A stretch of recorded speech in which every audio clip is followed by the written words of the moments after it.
My name's Eugene Worley, and along with my wife Glenda, we have spent nearly 50 years in ministry in Ethiopia, Norway, the UK, and in the US. I'd like in these podcasts to share with you some of our experiences from those years. Red Tape Dispenser. Bureaucracy is the same everywhere, except it is worse in some places. We thought that after our audience with the Crown Prince of Ethiopia, it would be a breeze to receive the 25 acres of land he had promised for the deaf school. It was not a failure on the Crown Prince's part. It was the layers of bureaucracy below him.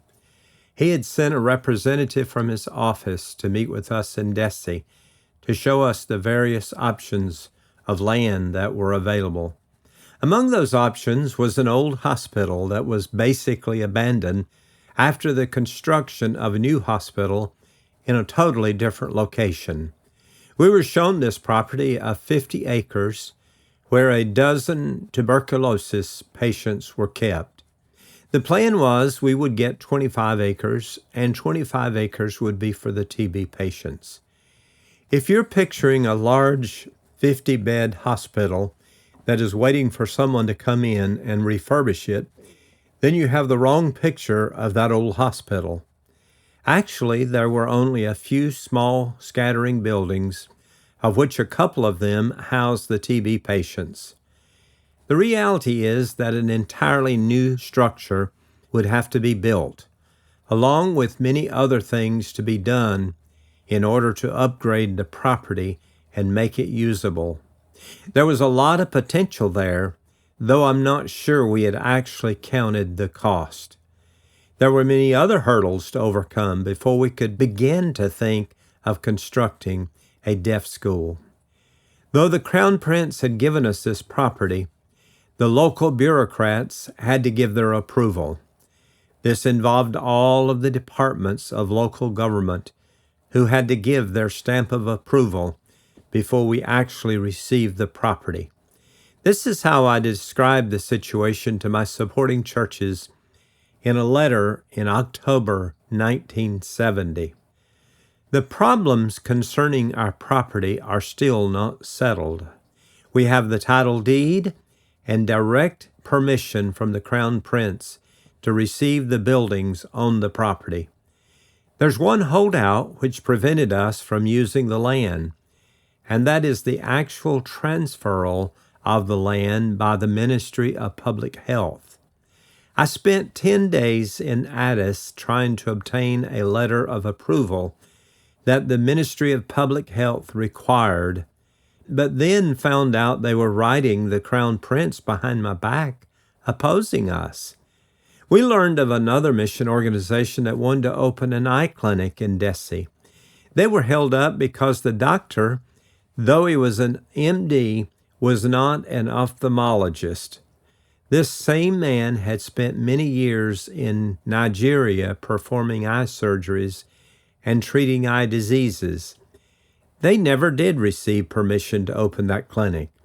This was such a shame since eye diseases were rampant. Needless to say, this was very frustrating, but it was the norm for many organizations like ours. I'd like to tell you a story about one of my trips to Addis while trying to get the property settled. I decided to take a bus rather than drive my van. Now, don't picture Greyhound or Trailway buses. This is a bus loaded down with people and all of their personal things, along with animals. So we bounced along on that dusty road for several hours when the bus developed a mechanical problem, and they sat there for a little while trying to figure out what to do. All of a sudden, a big truck came along, and the people on the bus began saying, "Ferengi, Ferengi." This meant foreigner, and of course referred to me. They wanted the bus driver to flag down the truck so I could go on the truck, which seemed like a great idea to me. The truck driver was glad to take me, so we continued our journey to Addis. Then as it began to get late in the day, The driver decided to stop and spend the night. That wasn't my plan, but I wasn't the driver and had to do what he was doing. Now, mind you, it wasn't Holiday Inn or even a Motel 6. It was just a small place where truckers would stop to eat and to spend the night. I'm sure the place was used for other purposes too. It wasn't exactly a place I would want to stop, but I had no choice but to get a room and spend the night. I wasn't too comfortable pulling my clothes off, so I slept in my clothes with my wallet under my pillow.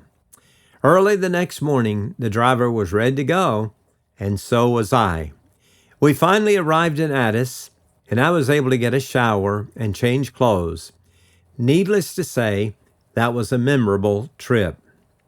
During these months of waiting, we were also planning and looking at what needed to be done on the property. We wanted to refurbish one of the buildings that can be used as a classroom.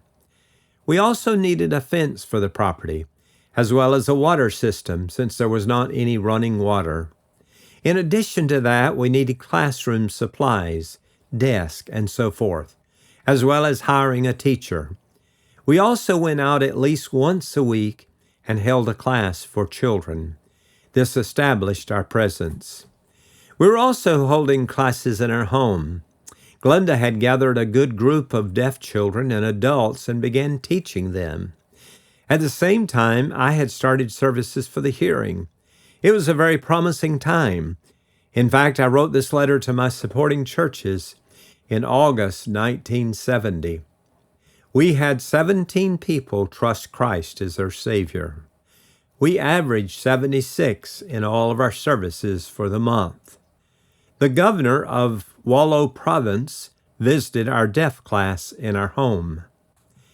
The Indian teachers who taught in the local high schools had asked us to begin an English Bible class for them. We were excited about that prospect. Last of all, I was able to report that we had received favorable news concerning our property. Actually, it was a yo-yo during that time. Good news, bad news, good news, bad news. Eventually, the health department put locks on the gates and gave the guards instruction that we were not allowed in.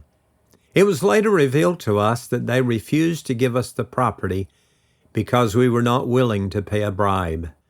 This was most likely the case, though we were never directly asked for one. There were many things happening at that time. There was much unrest, and revolutionaries were quietly working to bring a Marxist revolution. This was occurring in the 70s and was followed in the 80s by a famine, and both of these would tear at the very fabric of the country. Yes, red tape was a fact of life in pre-revolution Ethiopia. And as my son-in-law said, the red tape dispenser never gives out. Please listen to my next podcast concerning the turmoil that preceded the Marxist Revolution.